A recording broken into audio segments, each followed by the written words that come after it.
So welcome everyone. Thank you so much. We're going to cover chapter 12, the law of empowerment today. And I was stressing because I didn't have much time, but I forgot to invite or remind Katie to get someone assigned for this week. So when I asked her this week and she didn't have anyone, I was like, oh, I'll just do it. And then I was like, oh crap. That means I gotta really spend some time with it. But it was really good. I'm glad that I did. So we won't be meeting next week because of convention. Woo! Who's so excited for convention?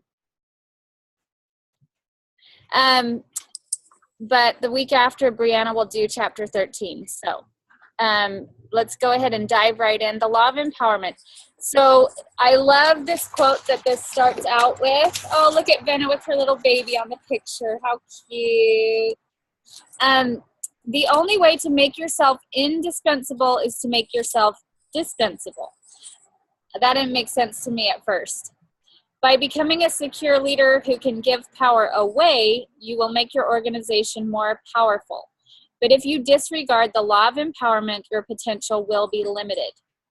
So John Maxwell uses the example of the Henry Ford Motor Company, which is the perfect example of someone who lacks the law of empowerment and someone who uses the law of empowerment.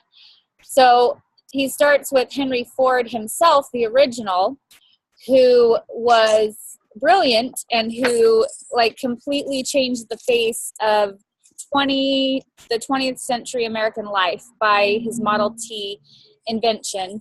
And he, it was a great contribution to society. He made it affordable. He wanted everyone to be able to own one, but he was so in love and obsessed with his creation that he was not willing to allow change or improvement on it. And in fact, he shares an example of one time that his designers did an upgrade on it and surprised him, thinking that he would love it, and he was livid and he tore the part apart. He had literally ripped the doors off of it and threw a temper tantrum. That shows how crazy he was. Crazy apparently, but also that he lacked the law of empowerment. He felt threatened by leadership in his organization. So it goes on to say he did not change the Model T for 20 years. And because of that, other car companies started to take the lead. And finally, when other people in his organization basically forced him to make some changes, he was so far behind at that point that they were already losing money.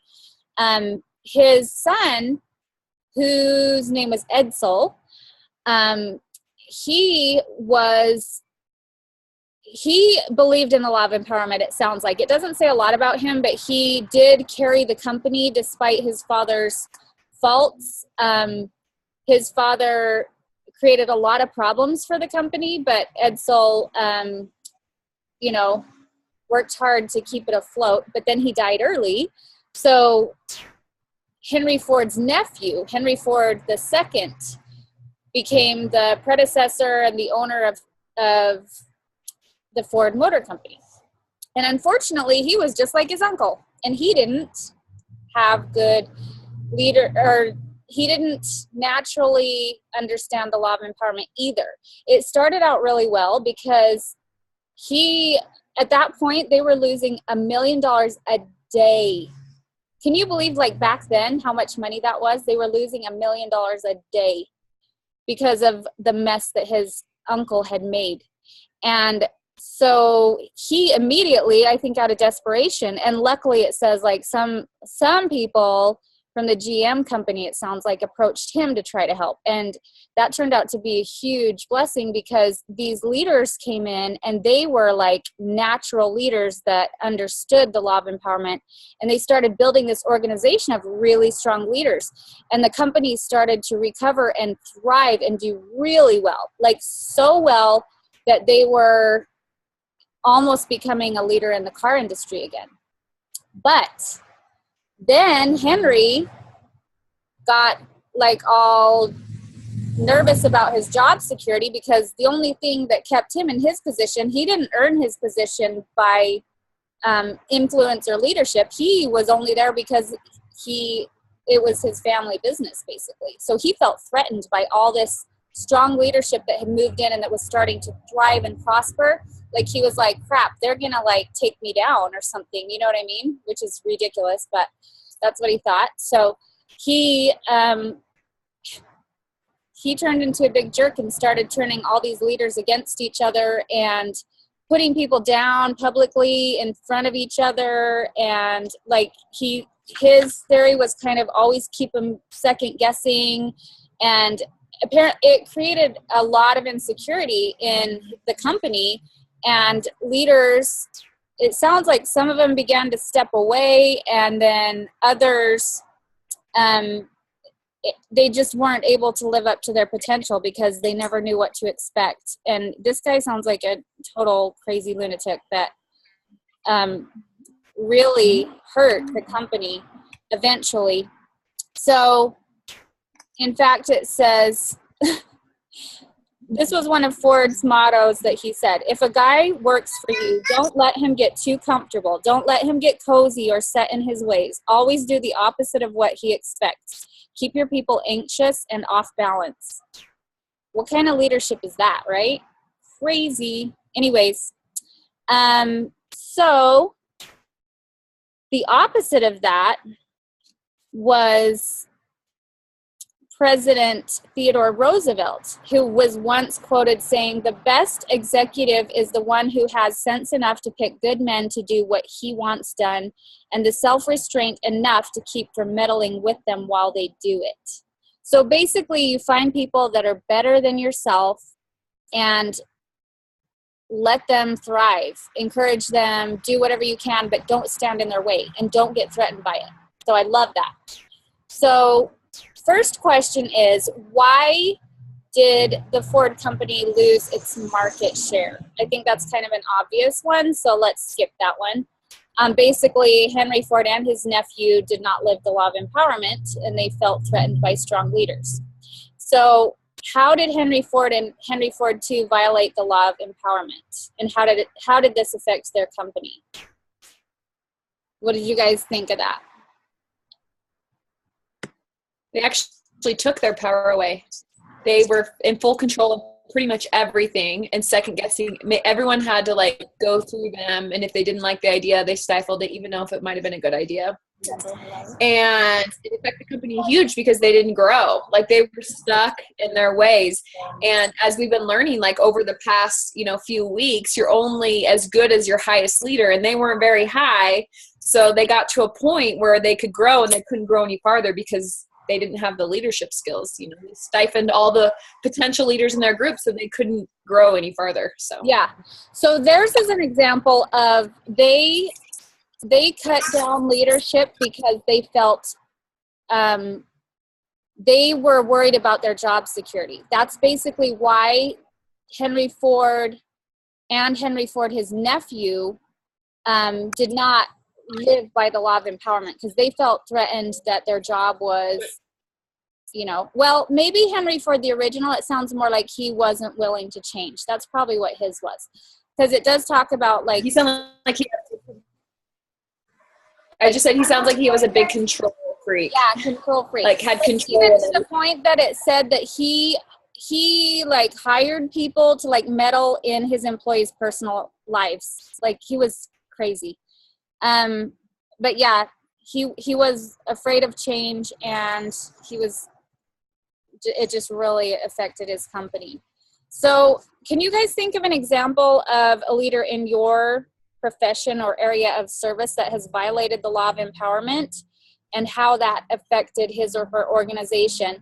And I want to say, thank goodness, I can't think of any examples of that with Plexus. I was trying to think back to when I was a server. Like, I did see maybe some of that in my management at Applebee's once, but maybe you guys have an example. Hopefully not in Plexus, but be honest if you do. So Eric has one right now. Like, he he's been in a company that's been around for like 50 years. And he's like this kind of young buck that is in the same level as some of these guys. They're both leaders. And so he tries to pull these new ideas that are just so different than what they've done year after year after year. And I would say 75% of the time, they say, no, we don't do it that way. This is how we do it. But the problem is technology, everything's changed so much. And he's coming from such a different place that a lot of times, like, he doesn't get to do or get the team together to do some things that could be, you know, change the direction of their business. But we're lucky that we are a one Plexus team. Like, it doesn't seem like Plexus has that problem because we're all willing to help each other, and we're all from different levels, and we're all working together, which I really like. Yeah. Plexus is basically immune to this problem, and I will tell you why in a little bit, because there's a question that goes along with it. But how about anyone else? Can you think of any examples where you've seen the law of empowerment poorly demonstrated, or maybe you've seen where the law of empowerment was really like well used and an organization really benefited from? I think within the banking industry, I would say the law of empowerment hasn't been utilized very well. Like, I'm not at the top, so I can't really tell, but sales pressure is so bad. Like, you just see how even if someone were to go in there and try to change it, it basically just all crumbled. And now you can see, like, in the news, like, all the stuff that's happening, like with Wells Fargo and all the banking and just all the stuff that that's just coming out now. And it's always been there. And people in the branches, I mean, this is hopefully never going to go public. People in the branches have always been miserable, and like, that's just our job, and that's what we had to do. But if anyone ever said anything, like they were fired or chastised or anything, and we were, you know, like, we're just branch people, we're not higher up executives, but now we have a new CEO, like, they're firing people that are really high up left and right. And I'm assuming it's because of some of these different laws, but especially the law of empowerment. No one could have said anything to them about their sales practices, even though everyone who was in the field knew that you can't do this forever. It's just wrong.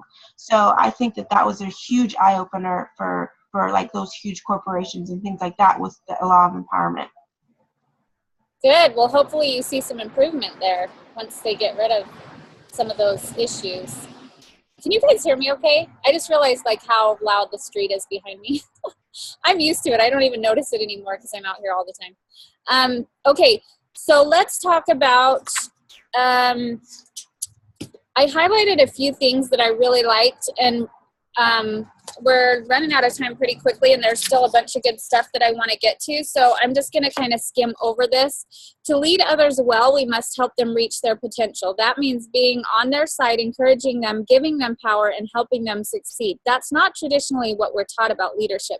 And it mentions that even as kids, some of the games that we play, like King of the Hill and those other things, we kind of assume that leadership is the man at the top of the totem pole, and to get there you have to like push everyone else down and, like, you know what I mean, overpower everyone, when true leadership, like, that's not how it works. You get the highest you're ever going to get is by building people underneath you, and Plexus does that in a beautiful way, and it's something that everyone benefits from. And so Plexus is like the perfect example of the law of empowerment and I can tell you this because coming from another direct sales company background where I was there for a long time and researching so many other companies and how their compensation plan worked, Plexus is brilliant the way they set up their compensation plan because it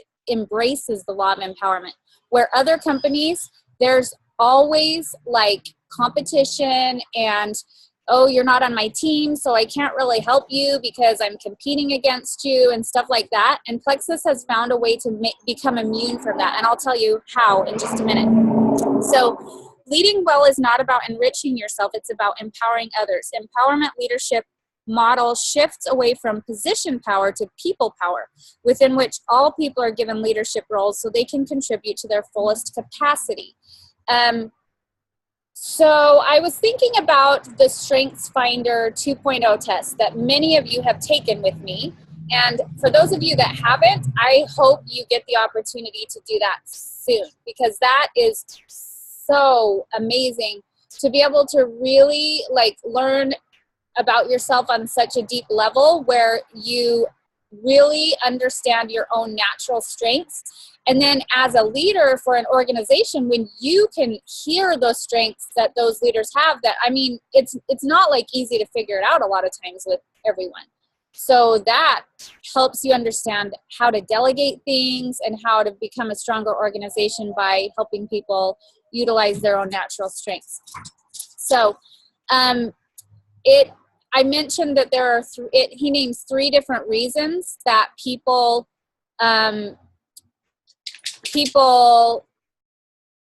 what's the word I'm looking for? People hesitate towards the law of empowerment, and it's either that they are the desire for job security, so they feel threatened that their position is going to be compromised if they build up strong leaders underneath them. Then that will make them look like a weak link and they will lose their job or their position. The second one was resistance to change, and that would be like the Henry Ford first example, I think. The third one is lack of self-worth. Like if you are so self-conscious that you're always like worried about what do people think of me, how do I look, I can't make a video unless I have lipstick on, like my hair has to be perfect. Those type of people are not good natural leaders, because I loved this quote, self-conscious people, this is the quote. John Pierce said, "You can't lead a cavalry charge if you think you look funny on a horse." So that's kind of funny, I thought, because he's like saying you can't be out there leading, a cavalry where they're all on horses if you're insecure about the way you look on a horse, because that's what you're going to be thinking about. Like, oh my gosh, I look so stupid up here, when you should be focused on, leading instead. So the best leaders have a strong sense of self-worth. And if that's something that you need to work on, you guys, seriously, like that is probably one of the main biggest things you can ever do to bless your business and your life, is get that book, What to Say When You Talk to Yourself, is my first recommendation. Anyways, Mark Twain once remarked that great things happen when you don't care who gets the credit. I love that. So,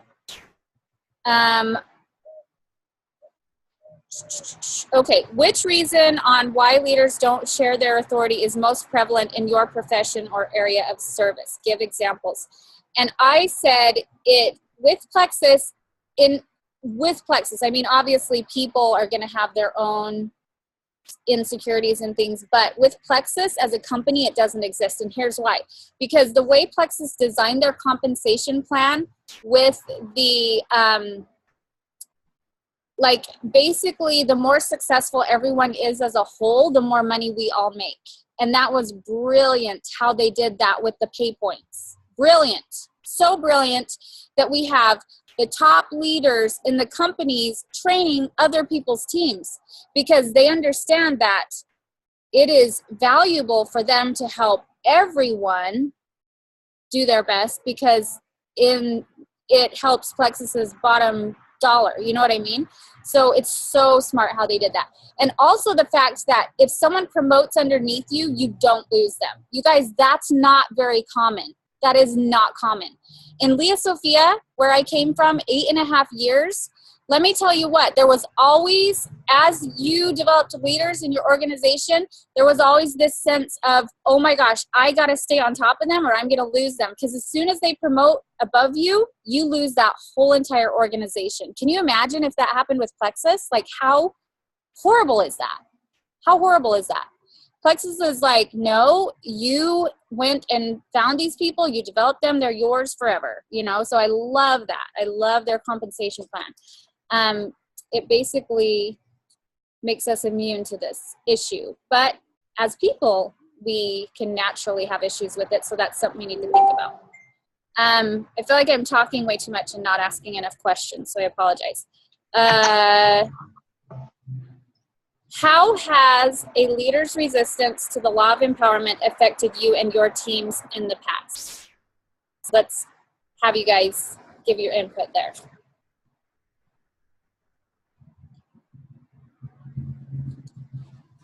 Sorry, can you say that again? I had a screaming child. How has a leader's resistance to the law of empowerment affected you and your teams in the past?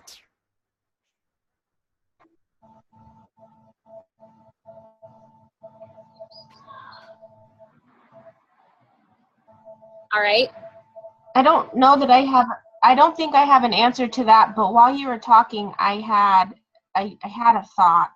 So Plexus does do a great job of making it so that we don't have so much, like we can't really fail with the law of empowerment as a company, but I think individuals can with the second law if they are resistant to change. Just like when we went through that back office issue and we were upgrading, I remember someone giving you like a good congratulations because your team built through that change where other teams diminished during that change. And so I think that that could have been an individual's self-sabotaging of the law of empowerment because of how they looked at the change. So you embraced it.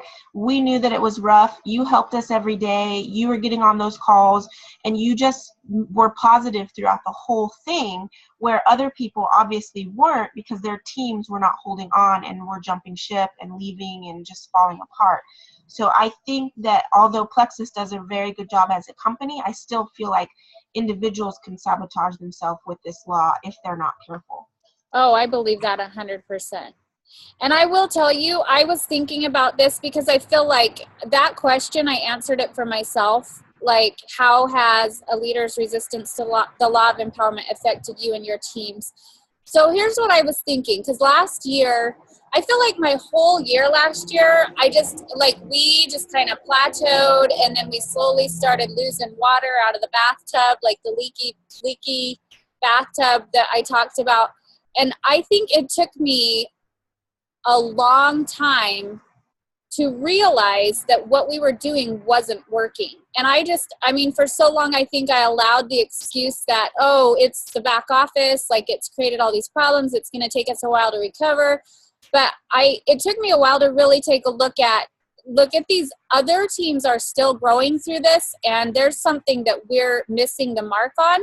And if anything, I was trying to decide what was it that kept me from deciding earlier that we needed a new system, because I felt like that was definitely our biggest thorn in our side that kept us from growing and developing all of you guys like that are natural, amazing people and strong leaders. But I think for me, it was just probably fear of change, because I'm comfortable with what I know and what I understand. And so it took a lot for me to like take a look and say, this that I've been, I've trained on and worked for me and I believed in all this time and promoted so hard, it really doesn't work, So I think that fear of change is what my biggest setback was. And it's crazy how empowering it is once you like accept that there's an issue and you figure out, how to fix it. So that was just a thought there.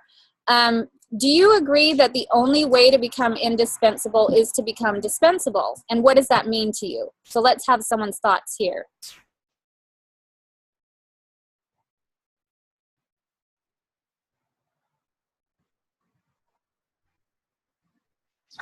I'm not afraid of what it means.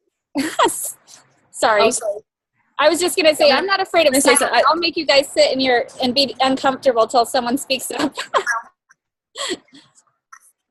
Well, I think the whole point is that if you become a leader and you get your team working so well that they don't need you, I think that's what it's really trying to say. That's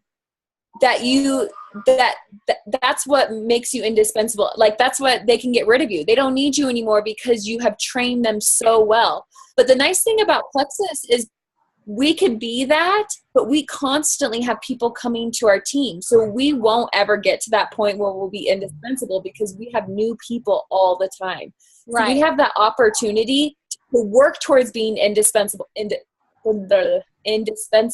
right? Or dispensable to those people. Do you see what I'm saying? Yeah. Like where we work so hard, where they become their own machine working hard, and they don't need us anymore to teach them, to make them grow, because they are there already. So they don't need us anymore. I think that's what our goal should be all along, is teaching people so that they don't need us anymore. And then that's where we become dispensable. But we have plexus. We have constant people coming in. So we're so blessed, you guys. You don't even understand. Like compared to a traditional business, we have so much more job security. I hope you guys understand that. And I hope you understand how powerful this really is. So I want to give you guys something to think about, and a little homework assignment. Like I'm not going to follow up with you and find out if you did it or not, but I do want to encourage you to find someone to empower by giving them some authority this week.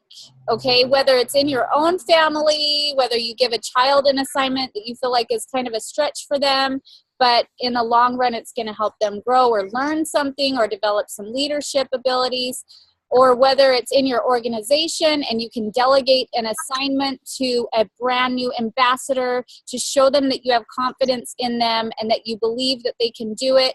And so it can help them grow.